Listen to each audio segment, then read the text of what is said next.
Hello everyone, मैं MD Yadav and आप देख रहे हैं सूर्योदय सक्सेस पॉइंट। आज के इस वीडियो में हम सॉल्व करेंगे कक्षा 8 का गणित का पेपर। ठीक है, जो कि बोर्ड ने जारी किया है और इसमें से आपके 100% जो है वो एग्जाम में प्रश्न पूछे जाएंगे, इंपॉर्टेंट है एग्जाम के लिए। तो चलिए स्टार्ट करते हैं। और एग्जाम का जो पैटर्न होगा वो इसी पेपर पर आधारित होने वाला है। तो पहला प्रश्न है, परिमेय संख्याओं के लिए योज्य तत्समक है। तो ध्यान रखना, योज्य तत्समक जो होता है वो होता है जीरो। योज्य तत्समक जीरो होता है, लेकिन ध्यान रखना गुणात्मक अगर पूछे ना, गुणात्मक तत्समक, तो आपका उसका ध्यान रखना है 1 होता है। गुणात्मक तत्समक 1 होता है और योज्य तत्समक क्या होता है, 0 होता है। ठीक है, नेक्स्ट, रेखिक समीकरण के हल होते हैं केवल एक, अनेक, कोई हल नहीं, ज्ञात नहीं कर सकते। तो ध्यान रखना केवल एक, रेखिक समीकरण के हल क्या होता है, केवल एक। ठीक है, निम्न में से कौन सा विकल्प सत्य है।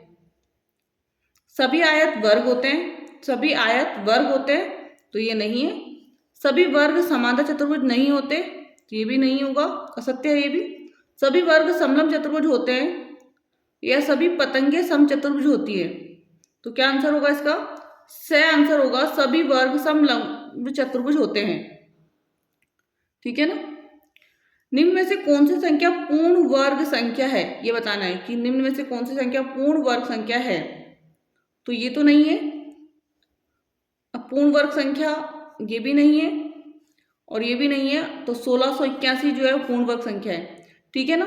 ध्यान रहे, पूर्ण वर्ग संख्या के लास्ट में या तो 1 होगा, या 4 होगा, या 9 होगा, 6 होगा, या 5 होगा। तो इनमें से यदि कोई संख्या आ रही है तो वो ही पूर्ण वर्ग संख्या होगी, अन्यथा नहीं होगी। निम्न में से सबसे छोटी हार्डी रामानुज संख्या है, हार्डी रामानुजन संख्या है, तो इसका आंसर होगा 1729। सबसे छोटी संख्या बतानी थी सिंपल इससे, तो 1729। नेक्स्ट, 5 मीटर का 10 किलोमीटर में अनुपात, 5 मीटर का 10 किलोमीटर से अनुपात, तो 5 मीटर अनुपात 10 किलोमीटर को पहले चेंज कीजिए मीटर में, तो 10,000 मीटर आ जाएगा। अब काटिए इसको, 5 एकम 5 और 5 दूनी 10, तो 2000, 1:2000। बे आंसर होगा 1:2000। नेक्स्ट, -4p और 7p का गुणनफल है, तो 4 7 28 आएगा इसका। -1 में है तो माइनस भी लगेगा, और p दोनों जगह है तो p का स्क्वायर, तो देखिए -28p का स्क्वायर, ये आंसर होगा सी वाला। ठीक है ना। नेक्स्ट, -4 का मान है, तो इसका मान होगा 1/16। क्या होगा इसका, 1/16। कैसे होगा वो देखिए आप, तो माइनस में घात है ना, इसको प्लस में करने के लिए बटा में चल जाएगा, 1/4 आ जाएगा, माइनस का 1/4 का स्क्वायर, तो 1 का तो 1 ही होगा, 4 चौके 16 हो जाएगा। लेकिन ध्यान रहे, -1 का क्या हो जाएगा, प्लस माइनस माइनस प्लस हो जाएगा, तो यहाँ पे तो ये कौन सा है, 1/-1/16 है, तो द आंसर होगा 1/16। नेक्स्ट, -4/5 इंटू 3/7 का मान ज्ञात कीजिए।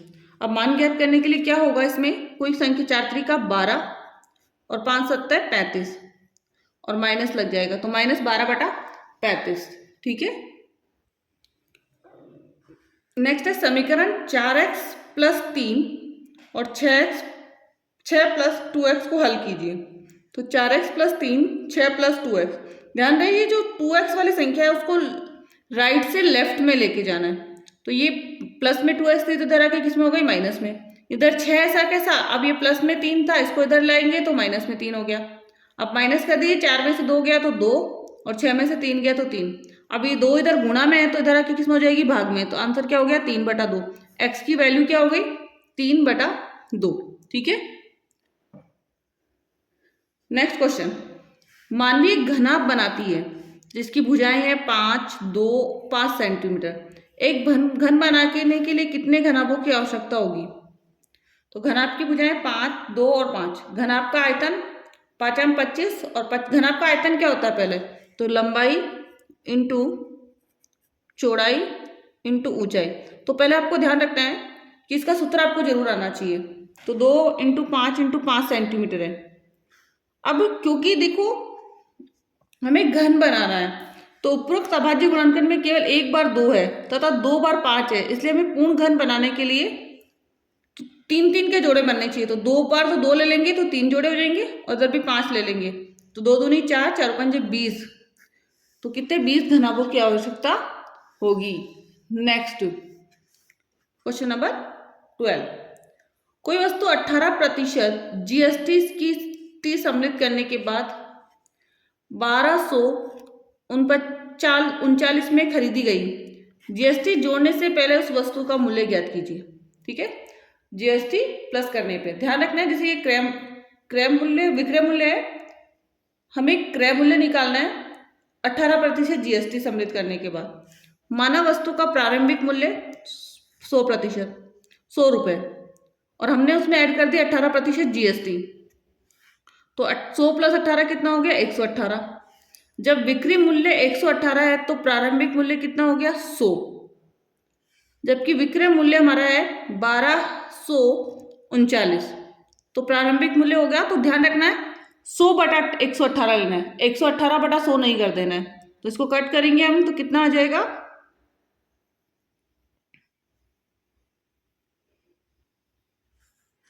कट कर सकते हैं इसको 2 से पहले 2 पंजे 10, 2 9 18, फिर 2 पंजे 10, 0 का 0।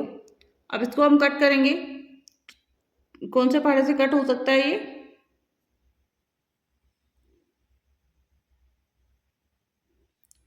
एक 59, एकम 59 और 59 दूनी बचेगा कितना 5 बचेगा और 59 एकम 21 आएगा। 50 को 21 से गुणा करेंगे 1050 आ जाएगा। ठीक है ना, तो आंसर भी इसका क्या हो गया 1050।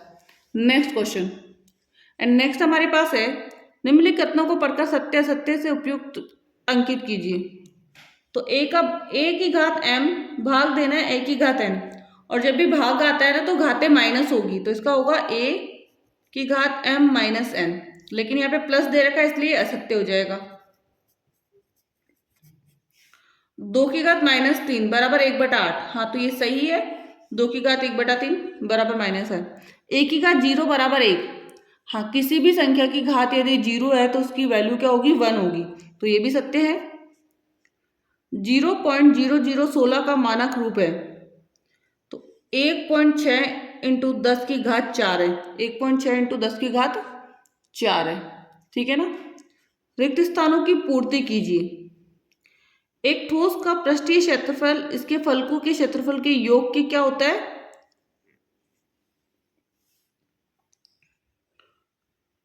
योग के बराबर होता है। ध्यान रखना है बराबर होता है। नेक्स्ट, घन का पृष्ठीय क्षेत्रफल होता है घन का भुजा क्यूब। घन का पृष्ठीय क्षेत्रफल ध्यान रखना भुजा क्यूब नहीं होता है, 6 × भुजा स्क्वायर, 6 × भुजा स्क्वायर। नेक्स्ट, 1 लीटर के बराबर होता है, 1 लीटर के बराबर होता है 1000 सेंटीमीटर क्यूब, 1000 सेंटीमीटर क्यूब। किसी ठोस द्वारा घेरा गया स्थान कहलाता है, किसी ठोस द्वारा घेरा गया स्थान कहलाता है आयतन। क्या कहलाता है, आयतन। नेक्स्ट, स्तंभ ए को स्तंभ बे से मिलान कीजिए।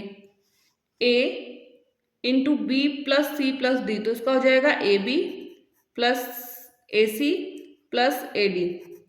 तो यहाँ पर कहाँ पर है, ये रहा। नेक्स्ट, x + y - 5, तो 5x का स्क्वायर दिख ही रहा है यहाँ पर, तो यही आंसर होगा इसका। 0 को किसी भी डिजिट से मल्टीप्लाई करते हैं 0 हो जाएगा, एंड लास्ट वाला इससे a वाले से हो जाएगा। नेक्स्ट, एक निर्माता कंपनी की विभिन्न वर्षों में की गई बिक्री निम्न आलेख द्वारा दर्शाई गई है। ठीक है ना। 2012 में 4 एंड 2013 में कितनी है 7, 2014 में 6, 2015 में 10 और 2016 में 8। ठीक है ना। अब क्या करना है आपको, सॉल्व करना है। इसमें ध्यान रखना है, मैं यहाँ पे मतलब 4 है तो 4 करोड़ है, क्योंकि पैमाना क्या दे रखा है, 4 करोड़ से करोड़ है यहाँ पर। तो वर्ष 2012 में बिक्री की कितनी है, 4 करोड़। वर्ष 2016 में बिक्री कितनी है, 16 में है 8 करोड़। वर्ष 2012 तथा 13 की बिक्रियों में कितना अंतर है, तो 7 में से 4 घटाएंगे 3 करोड़। आंसर कितना आ जाएगा, 3 करोड़। नेक्स्ट, सबसे अधिक बिक्री किस वर्ष में हुई, तो सबसे अधिक हुई थी 2015 में। किसमें हुई थी, 10 करोड़। ठीक है ना।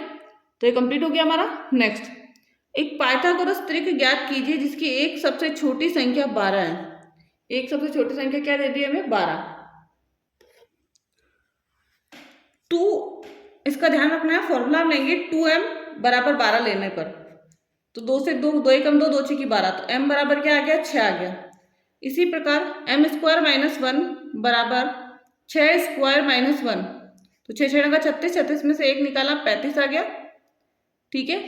एक तो लेना है m स्क्वायर माइनस 1 वाला और एक लेना है m स्क्वायर प्लस 1 वाला। तो 6 6 का 36, 36 में 1 जोड़ा 37, तो 12, 35 और 37। नेक्स्ट, एक टीवी 21,000 में खरीदा गया। एक वर्ष पश्चात टीवी के मूल्य में 5% का अवमूल्यन हुआ। अवमूल्यन का मतलब कमी। एक वर्ष बाद टीवी का मूल्य ज्ञात कीजिए।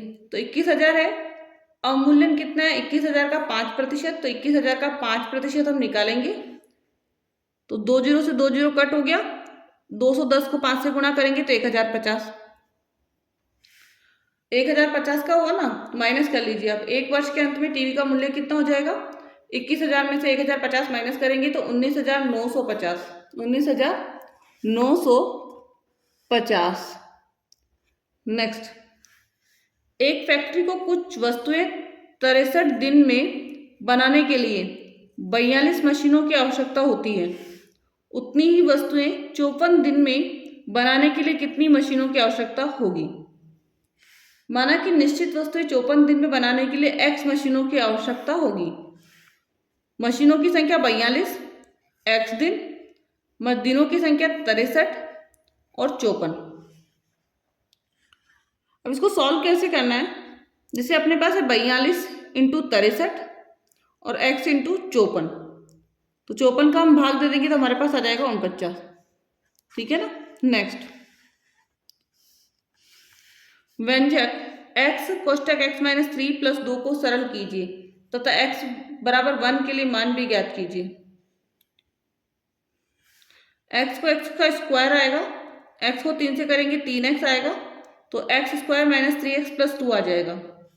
तो x बराबर 1 के लिए x square minus 3x plus 2, तो 1 का स्क्वायर माइनस 3, 1 प्लस 2, तो 1, 3 एकम 3 प्लस 2।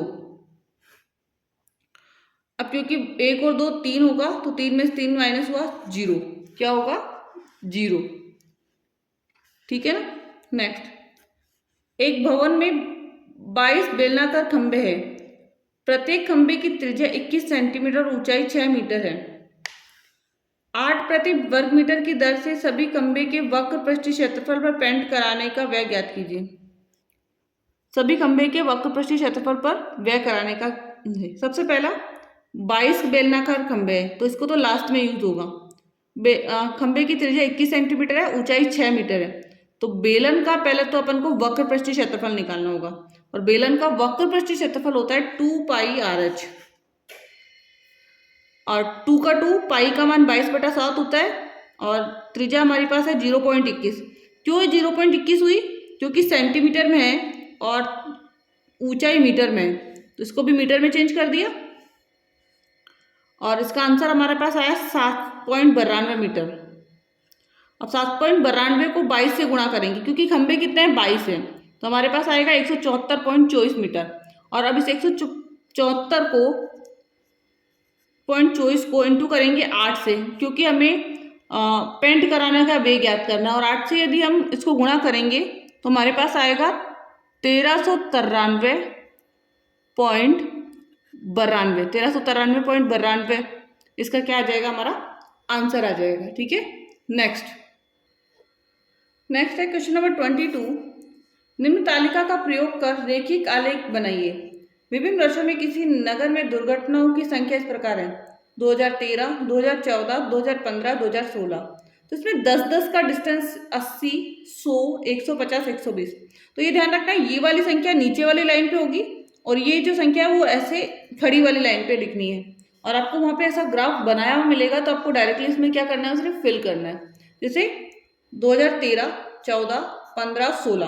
अब इधर या तो आप 10-10 का ले लीजिए, बट 10-10 का ग्राफ क्या होगा, बहुत लंबा चला जाएगा। तो इसमें 20-20 का हम ले सकते हैं, 20, 40, 60, 80, 100, 120, 140, 160।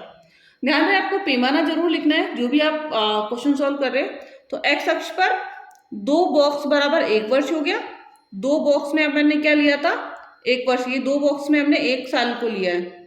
और वाई अक्ष है, मतलब ये वाला अक्ष, उसमें एक्स बॉक्स में 20 दुर्घटना, एक में, क्योंकि 20-20 का डिस्टेंस रखा आपने। और पॉइंट देख लीजिए, जैसे 2013 में कितना था, 80 था तो 80 पर, 14 में 100 था 100, 15 में 150 था तो 150 पर, और 2016 में था 120। तो हमने, और इसको लाइन को हमने मैचअप कर दिया। ठीक है ना, तो ये कंप्लीट हो गया। नेक्स्ट, खेल दिवस के दिन एक किसी दुकान में हुई विभिन्न वस्तुओं की बिक्री नीचे दी गई है। ठीक है ना, बिक्री हमें दे रखी है, वस्तुएं दे रखी है, बिक्री रुपए में दे रखी है। Cricket match 3200, football 800, volleyball 1600, game 1200, अन्य 400, और कुल मिला के कितना हो गया, 7200। एक आंकड़ों का एक पाई चार्ट बनाना है। कैसे बनेगा, राउंड पाई चार्ट हमें बनाना है, लेकिन इसके लिए इस क्वेश्चन को पहले हमें सॉल्व करना होगा। अब क्वेश्चन सॉल्व करने के लिए आपको ध्यान रखना है, वस्तु का नाम लिखिए, बिक्री लिखिए, फिर संपूर्ण का भाग, क्या लिखना है, संपूर्ण का भाग, और यहाँ आएगा केंद्रीय कोण। मतलब 4 हिस्से बनाने हैं आपको। अब क्रिकेट कितने का था, 3200 का था, और संपूर्ण कितना था, 7200। तो 3200 बटा 7200, मतलब 2 जीरो से 2 जीरो कट हो गया, और 8 चौक 32 और 8 नम 72, 4/9 आ गया। अब केंद्रीय कोण निकालना है, तो ध्यान रखना 360 से गुणा करना है। 360 से गुणा करेंगे 160 आ जाएगा। नेक्स्ट, फुटबॉल का है 800, तो इसका आएगा 1/9, और 1/9 को 360 से गुणा करेंगे तो 40 आ जाएगा। 1600 का कितना आ जाएगा, 80, एंड 1200 का कितना आ जाएगा, 60, और 400 का कितना आ जाएगा, 20। अब इसका पाई चार्ट बनाना है, वो कैसे बनाना है, ठीक है ना। तो ये पाई चार्ट आपको ऐसे बनाना है, सभी का अलग अलग। ठीक है, तो ये क्वेश्चन हो गया हमारा। नेक्स्ट, तो क्वेश्चन नंबर 24 है, किसी समांतर चतुर्भुज के 2 आसन कोणों के माप बराबर है। समांतर चतुर्भुज के सभी कोणों के माप ज्ञात कीजिए। और अथवा में ये क्वेश्चन आएगा, तो कोई सा भी दोनों क्वेश्चन में से अपन एक क्वेश्चन सॉल्व कर सकते हैं इसमें से। माना कि समांतर चतुर्भुज PQRS के 2 आसन कोण है, P और Q। पहले हम बना लेते हैं, जैसे ये कोण है PQR और S। तो P और Q प्रत्येक का माप x है, इसका कितना x और इसका कितना x है। हम जानते हैं कि समांतर चतुर्भुज के आसन कोणों का संपूरक होते हैं, तो P + Q कितना हो जाएगा, 180। संपूरक का मतलब ध्यान रखना 180 होता है, तो x और x 2x हो जाएगा, 2x बराबर 180, तो x बराबर 90। तो P बराबर 90 डिग्री और Q बराबर भी क्या हो जाएगा, 90 डिग्री। ठीक है ना। अब हम जानते हैं कि समांतर चतुर्भुज के सम्मुख कोण भी क्या होता है, बराबर होते हैं। तो R के P के बराबर R है और Q के बराबर S है, तो सभी का कितना हो जाएगा, 90 डिग्री। ठीक है, ये कंप्लीट हो गया। नेक्स्ट क्वेश्चन नंबर है 25। निम्नलिखित व्यंजकों के गुणनखंड कीजिए। और निम्नलिखित व्यंजकों के गुणनखंड कीजिए, 2 क्वेश्चन है, दोनों में से आप कोई भी कर सकते हैं। पहला हम करते हैं x² + 7x + 12 का, इसका आंसर आ जाएगा x + 4 x + 3। कैसे आएगा कि x² + 4x + 3x + 12 हो जाएगा। इसमें से x कॉमन ले लेंगे और इधर से 3 ले लेंगे, तो x + 3 और x + 4 हो जाएगा। नेक्स्ट, x² - 8x + 16, इसी को भी ऐसे ही करना है, सेम। नेक्स्ट, y की घात 4 + 16, तो ध्यान रखना है इसको ऐसे करो, y का स्क्वायर -4 का स्क्वायर, तो ऐसे सॉल्व होगा ये। तो इसका एक बार प्लस में लिख दो और एक बार माइनस में लिखो, तो वाई स्क्वायर माइनस 4 और वाई स्क्वायर प्लस 4। अब प्लस 4 वाला तो ऐसे ही रहेगा, लेकिन ये वापस खुद सॉल्व होगा, तो Y minus 2 and Y plus 2, ठीक है ना, Y minus 2 plus Y plus 2 ये हो जाएगा। Next 4x square minus 8x plus 4, 4x square minus 4x plus 4, उसमें से 4x हम कॉमन ले लेंगे, तो यहाँ पे बचेगा x minus 1 minus 4x minus 1, ठीक है। तो ये कंप्लीट हो गया। जो बोर्ड द्वारा जारी किया गया था मॉडल पेपर है। क्वेश्चन आपको समझ में आए होंगे, एंड क्वेश्चन यदि आपको समझ में आए तो प्लीज़ इस वीडियो को लाइक कीजिए, शेयर कीजिए एंड साथ ही चैनल को सब्सक्राइब कर दें एंड बेल आइकन को जरूर प्रेस करें, जिससे कि अगले आने वाले वीडियो का नोटिफिकेशन आपको प्राप्त हो जाए। Thank you so much.